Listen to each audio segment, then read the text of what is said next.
شوفوا يا جماعة، نحن إذا أردنا أمرا اتبعنا الأسباب، طبيعي جدا، فطرة. أما الله سبحانه وتعالى إذا أراد أمرا هذه الأسباب لا وزن لها عنده.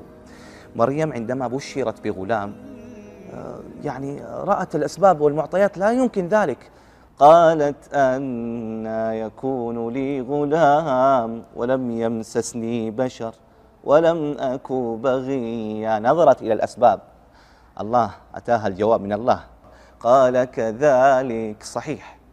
قال ربك هو علي هين لا يعجزني شيء ولنجعله آية للناس، آية وعلامة أن الله على كل شيء قدير.